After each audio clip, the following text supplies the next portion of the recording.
მოგესალმებით. Ალბათონი მადონა როგორ არის იტალიიდან? ქართველების მდგომარეობა ბარში როგორ არის? ჩამოდიან, მიდიან, რამე კლება, რა მდგომარეობაა მოკლედ? ისე როგორც იყო, არ ნაკლებად, არა პირიქით. მოდიან და მოდიან. რო ამბობენ, რომ რაღაც უნდა საზღვართან დაკავშირებით შეიცვალოს თუ კანონები თუ რაღაცა, უფრო შემოდინება უფრო არის. ცდილობენ, რომ რაც შეიძლება მეტი შემოვიდეს. შინიათ რატომაც 12 ოქტომბერს რაღაც გადაწყვეტილება რომ უნდა მიიღონ საზღვრის კვეთასთან დაკავშირებით. არის ეგ ნამდვილად ახლა ჯერ 31 აგვისტო იყო და ახლა გადადეს 12 ოქტომბრამდე? თქვენ ეგ ინფორმაცია 12 ოქტომბრამდე. იტალიის მთავრობა მაგ ჭუაზეა ვითომ? იტალიის მთავრობა დაფერი არის მესამადგან.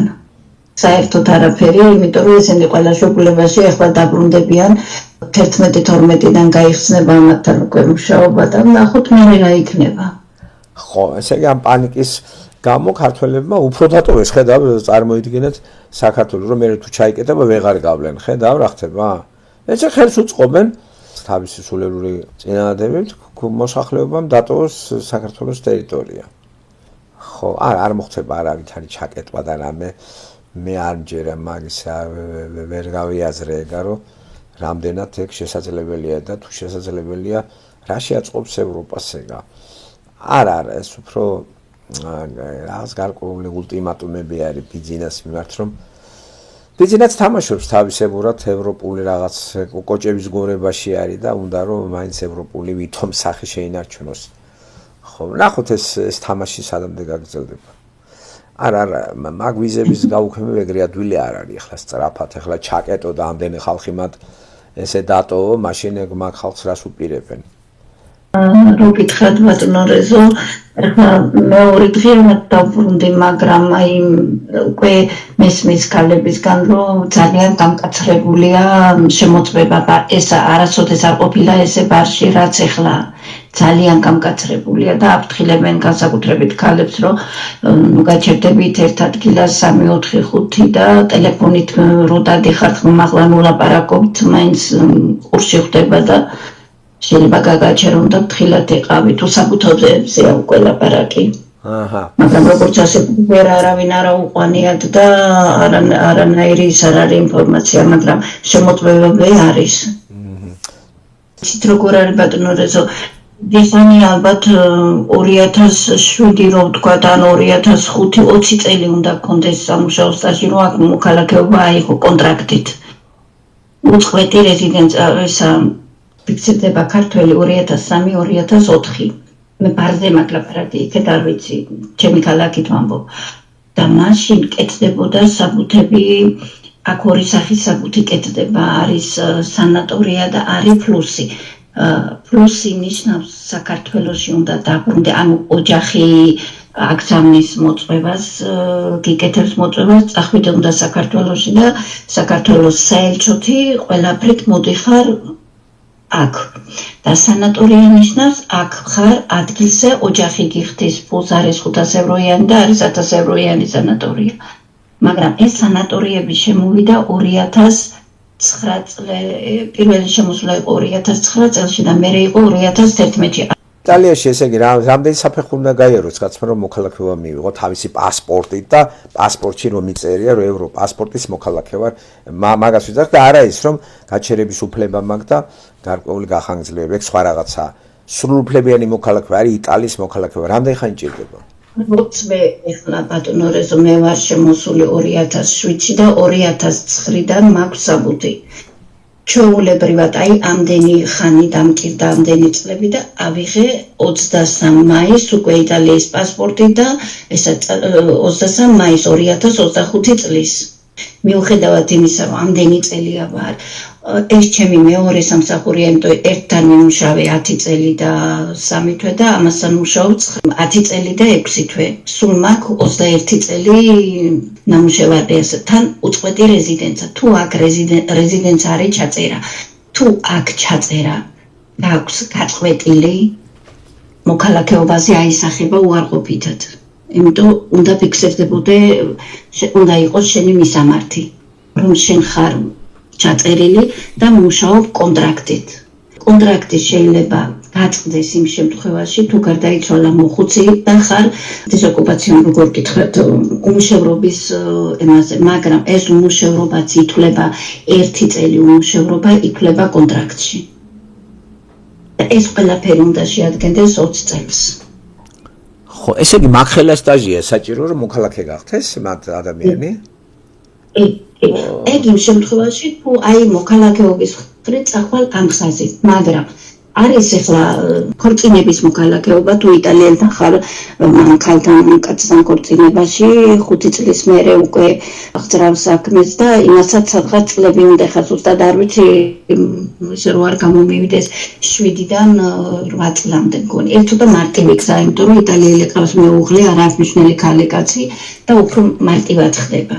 მაგრამ აუცილებლად გინდა სამუშაო კონტრაქტი და აუცილებლად გჭირდება ჩაწერა. ისე ვერაფერს ვერ გააკეთებ. ხო, ხედავთ როგორ არის და ისე ადგილობრივი რაღაც საბუთის მიცემა როგორ ხდება, რომ დროები თავარ და თქვათ რომ არ იყო არალეგალური თლათ. ეს უფრო ადვილი არის მაგის მიღება? ანუ თქვენ რა გაქვთ ხედველობაში, აი დავუშვათ მე შემიძლია ვინმე ჩამოუყანო ჰოსპიტალი და გაუკეთო, ანუ მოწვევა სასტუმრო ვიზით. დიახ. მაგრამ ეს სამთვეში უნდა დაბრუნდეს უკან. ეხლა რას აკეთებენ, რომ ჩამოდიან აქ, ეხლა უკვე ისე არის, იტალიამ გახსნა ჩაბარების, როგორ გითხრა, პარტებიან უკვე. ანუ რაღაც მოტივსდებენ, ზოგი გაშორებული ვარ ქმარს, ზოგი მისდამდა პოლიტიკურით, არა პოლიტიკურით არ ეხებს. არავის არ ეხებს იტალია ქართულს პოლიტიკურით. თუ აი ხარ დევნაში მეუღლე გავიწრო, ყოფილი მეუღლეა, ყოფილი შეყვარებული გავიწრებს, ნუ ესეთი რაღაცებით იმაშვებიან.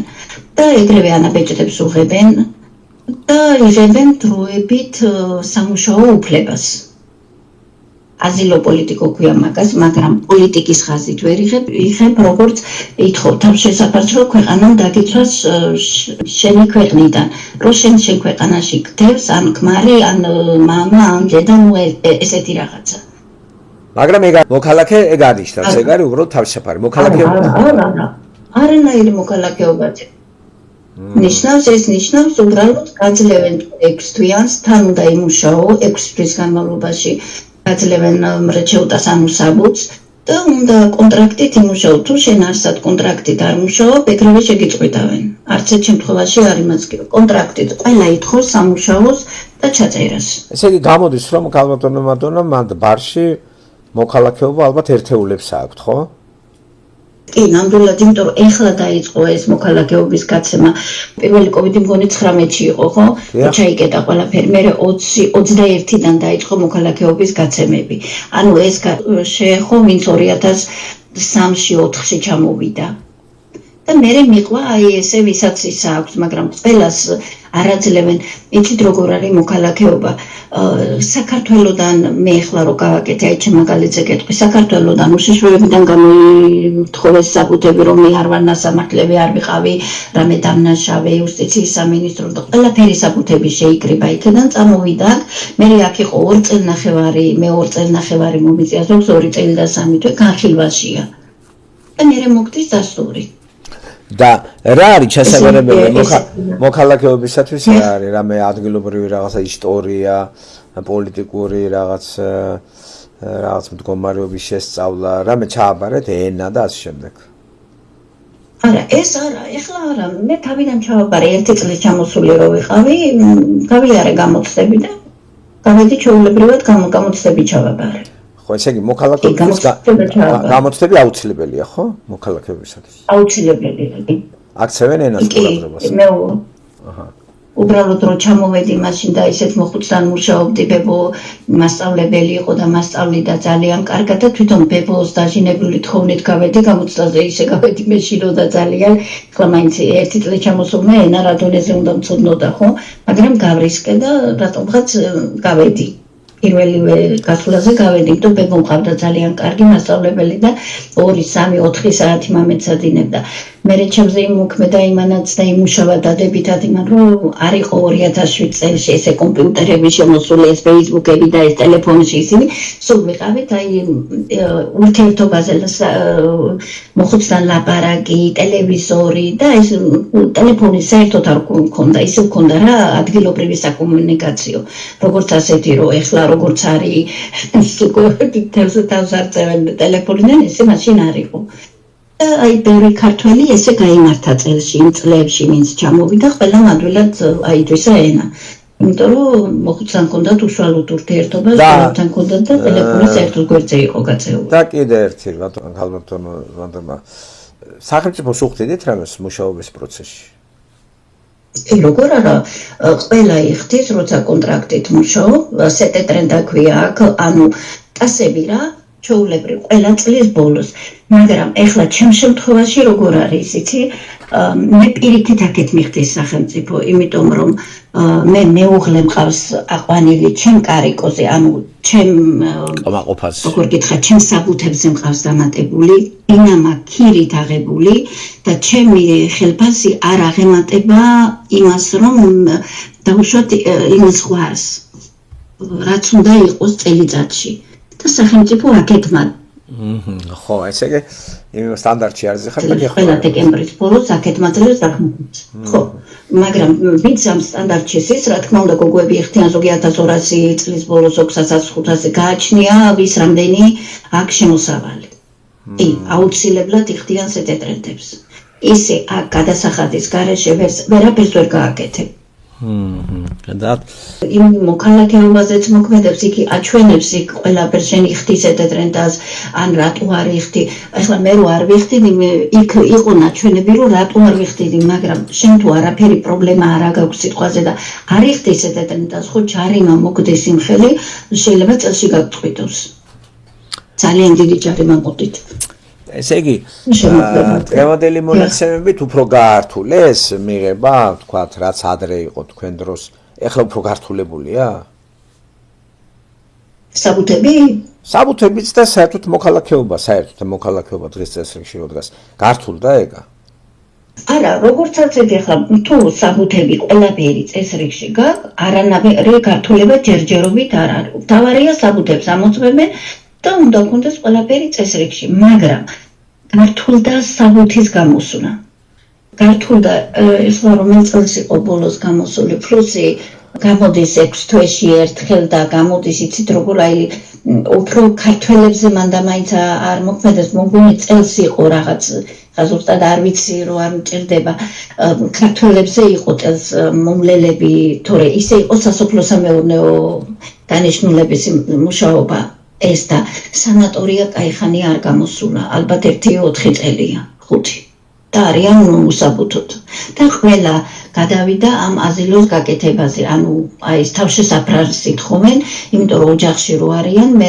აიღებენ ამ რჩევ ქვითარს და ოჯახში მიდიან და დებენ კონტრაქტს და უკვე იღებენ მისამართს ოჯახი ვალდებულია შენ სადაც მუშაობ იქ გაგიკეთოს ჩაწერა ხო ესე იგი სხვა შანსი არა ქადაგა არიან ზოგი ოჯახები რომ წინააღმდეგობას გაწევენ მაგალითად ვერ გაგიკეთებ ჩაწერას მაგრამ კანონში გვიწერია რომ სადაც მუშაობ მოხუცთან 24 შვიდზე თუ მუშაობ აუცილებლად იქ უნდა გქონდეს ჩაწერა ან თუ გაქვს შენი ბინა რა აღნიშნული შენია საკუთარი ქირითა იქ უნდა გქონდეს ჩაწერა და მადამაინც ესე მოქალაქეობისთვის სამუშაოს მარტო ეგ არის მოხუცთან თავშესაფრის თქვათ მომლელად და სხვა შანსი არ არის თქვათ მშენებლობაზე ვინც არის იმათ რა ელოდებათ როგორ არ არის საბუთს რო აიღებთ იცით როგორ არის ბიჭები ახლა როგორ მუშაობენ ძირითადად აი როგორ გითხრათ მეუღლეები ხო ყავთ მეუღლის ხარჯზე როგორ ჩემი მეუღლე რა ქალების ხარჯზე გადიან კაცები აქ მამაკაცის სამსახური ძალიან რთულია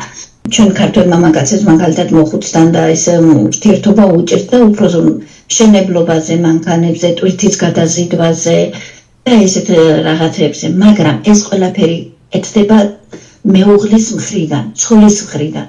იმიტომ რომ ქალისთვის ადვილია საბუთის გაკეთება, და ქალი შედის მოხუცთან სამუშაოდ და იქ უკვე რეგულარს აკეთებს, რეგულარ ყველაფერს მოწესრიგებულად აკეთებს. და მერე უკეთებს თავის ქმარს. ოჯახი შეერთება ქვია ან დამატება და მე ქმარიც იღებს უკვე ჯერ თავიდან 2 წლიანს და მე ყველა 2 წელიწადს გადავადებას აკეთებს.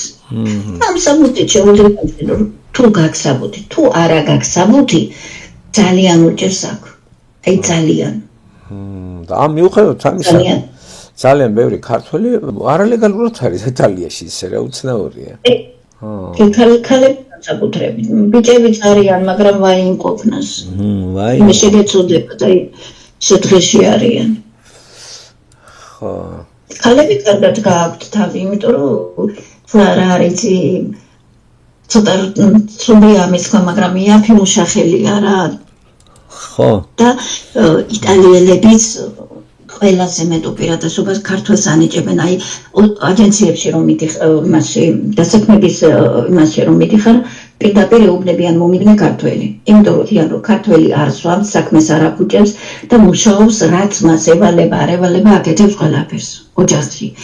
ჩვენ ახლა მოხუცთან მუშაობა რო გვევალება, ხო კანონში გვიწერია რომ ჩვენ არ გვევალება სახლის დალაგება და უთავება, ისა მარტო უნდა უვაროთ მოხუცს და ის სივრცე სადაც არის მოხუცი, კონდეს უნდა წესრიგში დამთავრდა.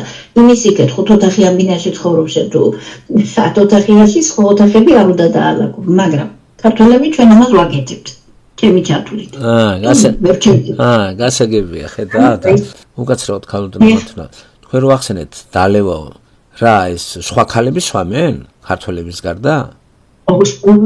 როგორ გეკადრებათ აქ ისე სვამენ რუსები, უკრაინელები, ალბანელები, რუმინელები, ქურდობენ. ძალიან რამდენს გამოაგდებენ ლოთობის გამო. ასაკუთრებით უკრაინელებს ვერ იტანენ საერთოდ. ანახვა არ უნდა დავის. ხო, ეს მარუსებსა და უკრაინელ ქალებს ჩვევეთ. ქართველი ქალები არ არა, მასიურად ჩვენ მე არ ვიცი ხო.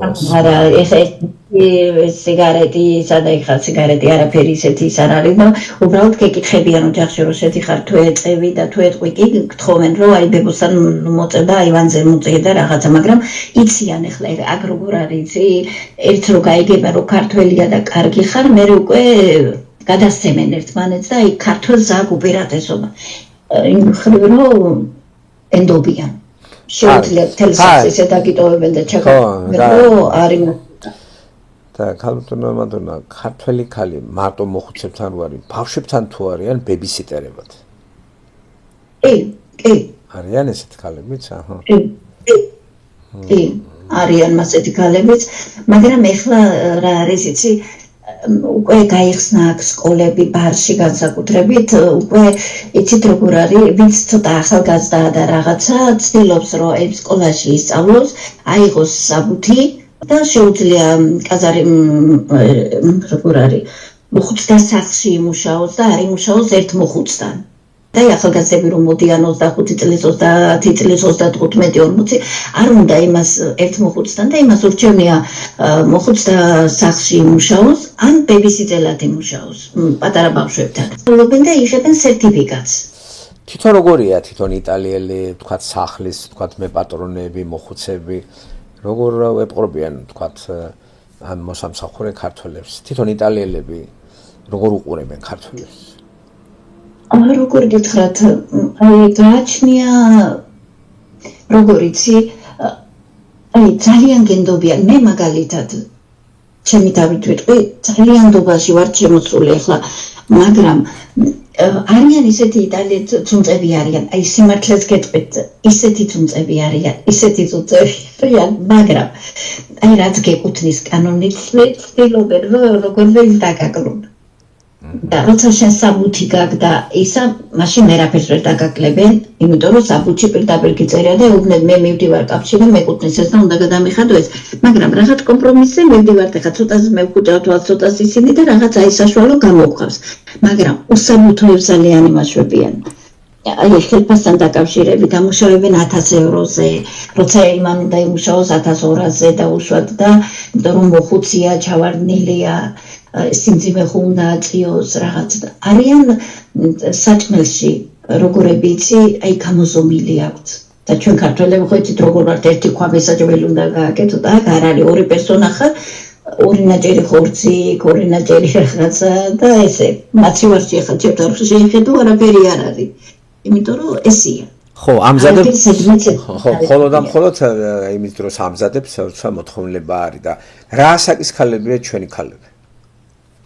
ბატონო რეზო ცხენია რო გითხრათ, მაგრამ 75 წელსაც არის და 80 წელსაც არიან აქალები. თვითონ მოსავლელები. რა სამყარო 80 წლის ქალიც ხედავს მოხუცებულს? აკუთვნაში კვედრია და მithქვია ჩემ გულში ღმერთო, როგორ შეიძლება აი ამას თუ არავინ არ აღავს სახში როგორ გული მოგიკვდებათ ბატონო რეზო ხუჩაბათ რო გააკ საერთოდ ხუჩაბათი და კვირა არის დასვენება ბარში რო გამოდიან იცით როგორ შეგეწოდებათ მაგრამ რა ქნას ეს ასაკიანი ხალხი ჩამოდიან და მინიმუმი ასაკი ქართველი ქალებს არის 20 წლის გოგონები 25 წლის თუ მუშაობს? არის 25 წლის გოგოც მუშაობს კაცო? 20 წელსაც მუშაობს ბატონო რეზო დალაგებებზე დადიან. არა, მოხუცის მოვლას ვიძახი. მოხუცის მოვლაშიც არიან, კი, რო გითხრა რომ არ არიან მეთქი, არა, არიან. შეუძლიათ მოხუცის მოვლა 25 წლის გოგონებს, რომანტიკოსები არიან, თქვათ აი ბებოს გადაბრუნება, გადმობრუნება და დაბანა, ჭაჭამა, ჩარეცხვა, შეუძლიათ ეგ არ გამაგიჟო? ეხლა ყველა მოხუცი ვარ ჭირდება გადაბრუნება და გასაგები ესე არჩევენ, გავიგეთ არჩევენ, ესე იგი არჩევენ ისე, ხო? მე არის არჩევანი იმისა მამაკაცთან იმუშავებ თუ მდედრობით ან გოგონები ეხლა მამაკაცთან როგორი იმუშავებენ 25 წლის გოგოები? მუშაობენ თქვენ წარმოიდგინეთ. ой არ გადამროთ. არის ისეთი ტენდენციებიც არის რომ რაღაცა ფლირტი იყოს და ხელი წააპოტინონ ჩვენ გოგოებს ან ქალებს. არის ეგეთი შემთხვევები? არა, არის მასეთი ახლა ძალიან ისეთი მოხუცი თუ შეიძლება რაღაც, მაგრამ ერთ ორს რო დაუყვირებ და ეტყვი არა და მე ხეხლა პოლიციას დაუძახებ, იყო ასეთი შემთხვევა, ეგრევე ეშინიათ. ამათი კაცები ძალიან შეშრები არიან, იმიტომ რომ აქ ხო იცი, ქალის კულტია იტალიაში და არანაირად და მით უმეტეს რო სტრანიერი ხარ და უცხოელი ხარ და ხო იცის იმან რომ თუ აზრიანია მამაკაცი და რომ ეტყვი იმას რომ მე ახლა პოლიციაში ვრეკავ ის აღარასოდეს აღარაფერს გაბედავს და ახლა თუ შენ აძლევს საშუალებას ეხლა დავიცი ყველგან თუ არის კიდე ესეთი შემთხვევა რომ თქვათ მოხუცი დაქორწინდა ჩვენ ქართველ ქალზე მომვლელი ან რაღაცა მისცა ასეთი შემთხვევები თუ მოხსენიათ კი ძალიან ბევრია არის ისეთი შემთხვევა რომ აი ის არ დაქორწინდა არაფერი მაგრამ ანდერძით დაუტოვებს რო არიან მაგრამ ეხლა როგორ არის უკვე ადვოკატები მუშაობენ როცა არის უპატრონო მოხუცი იყვანს იმას ადვოკატი და ადვოკატის ხელში გადადის ყველაფერი ადრე უფრო სხვანაირად იყო უფრო უტოვებდნენ და ეხლა ადვოკატის ხელში რო არის და ადვოკატი რო კურირებს იმ მოხუცს ხო შენ გაძლევს იმას რაც გეკუთვნის იმისევით აღარაფერს მის ხელში რჩება ყველაფერი ან მოხუცს პატრონობს უპატრონო მოხუცს ეკლესია და იტოვებს აბსოლუტურად ყველაფერს ეკლესია უფრო მეტი შემთხვევაა ეკლესიის კეთილი ხوار შეგაწუხეთ კითხვებით არა პირიქით შეგეკითხეთ და როგორია ეს ფანტაზიები და რომ მუშაობ და რომ ეს გარკვეული კითხვები დავსვი საყოფაცხოვრებო კითხვები და გაიგონი იქ რომ მირბიან რას მირბიან იცით რას გეტყვით ეს იმათ როგორიათ საქართველოში ისევ ჩვენი ბრალია ქართველების იცით რატო იქ რო ჩადიან ქართველები შვებულებით ერთი თვით რაღაც ორი კაპიკი რო აქვთ მოგრობილი ხო იცი მე თვეში გინდა რომ ყველაფერი ნახო მე იქ სახს აკეთებენ რაღაცებს აკეთებენ ისა ზოგი ტრაბახობს ახლა ქართველებს ტრაბახი უყვართ მე ესე მუშაობ მე ამდენი მაქვს შემოსავალი სინამდვილეში მასე არ არის და ის მეზობელს რო ესმის გაჭირებული რო აგვერზე ვაიმე იმას გონია რომ ვაიმე ეს ამას არაფერი გაჭირება არ აქვს ხელს გაიწვნა სახიდან ჩამოგრიფავს პულებს ანუ ეს მალავს თავის გაჭირვებას და იმათ აგულიანებს რომ ესეა და მე რო ჩამოდიან აქ და უკვე ეჯახებიან სინამდვილეს იცი რამდენისგან გამიგია უი ასე რომ ცოდნო და არ წამოვიდოდი ძალიან ბევრი მოდის აი ერთმანეთის წაბაძულობით სახლი აქვს კარი აქვს ყველაფერი აწყობილი აქვს მაგრამ მოდის ბევრჯერ დამისვია შეკითხვა აი რა გინდა რისთვის მოდიხარ ხო გაქვს საქართველოში ყველაფერი და უკვე პასუხი აღარ აქვს იცი მე სხვანაირად მეგონა და სხვანაირად მე უკვე შეტოპილი რო აქვთ უკან ვეღარ ბრუნდებიან და მე ჭაობია უკვე აქ. ერთი წელი გაჩერდები, 2 წელი, 3 წელი და უკვე რო ეჩვევი ამ მუშაობას. ყველათვის ბოლოს ხელფასი ეჩვევი. მე რა არის იცით ბატონო რეზო? კანონით როცა მუშაობ, ყველაფერი გაქვს, მეცამეტე გაქვს, შობულება გაქვს, უკვე დღეებზე მუშაობ გიხდიან. ანუ აბსოლუტურად არის ყველაფერი ანაზღაურებადი. როგორც თქვენთან ესეა აქაც. ყველაფერი ემორჩილება კანონს. ამას ჩვენ უკვე შეჩვეული ვართ. მეც ეხლა აი ჩემ მაგალითად განა არ მინდა საქართველოს დაბრუნება მინდა, მაგრამ მეშინი არის იცით, აი ვერ გავჩერდები უმოქმედოდ ხელფასის გარეშე. რა გავაკეთო, შევაჩერდე 300 ლარს, იმ დღეს თქვენ იმას უსმენდი და ვერ ჩავერთე პენსიასთან დაკავშირებით, რომ ლაპარაკობდით, აი ქართველებს პენსიები აქვს აქ და იქ მართალი ძამდებით თქვენ ჩვენი გადახდილი ფულიდან 100 ევროს გვაძლევენ, ფაქტიურად 300 ლარია, ხო? ჩვენი ხელფასი მეტი არა.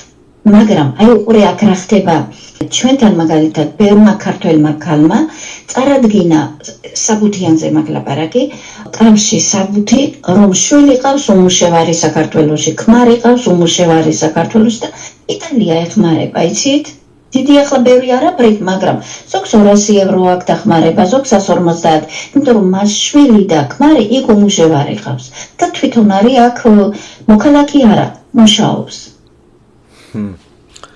ხო ესეც არის ერთგვარი დახმარება ერთჯერადი დახმარება ცნაურია ესეთი ინფორმაცია ბევრმა არ იცის რაც მოგვაწოდეთ ბევრი აკეთებს მასეთ დახმარებას და ესა და სტანდარტი რაც კიდე შემეკითხეთ თუ რა ვიცი კეთილი ამოც დღეს არ დაღალით ამით შემოვიფარგლოთ და რა თქმა უნდა ქართველებისთვის გასაგები იქნება ეს მაინც თქვენ მოქალაქე ხართ იტალიაში და გაიგონ რომ ესე ადვილი არ არის თქვათ იქ ცხოვრება ყველგან მძიმეა და მუშაობა ყველგან და ესე რომანტიულად არ შეიძლება ადამიანი წავიდეს და ეს ქართველი ქალები როგორ რა დღეში არიან მან და თავრობამაც ყურად უნდა იყოს ეს და შევარცხენა საქართველოს სახელმწიფო რომ ისეთ მდგომარეობაში ჩაყარა ხალხი რომ გარეთ გაყარა სამუშაო და იქიდან ეხმარებიან თავრობას და თავისიანებსაც რა ეთილ დიდი მადლობა ქალბატონო მადონო გადაგდებოდეთ სასიამოვნო იყო თქვენი მსმენა უღრმესი მადლობა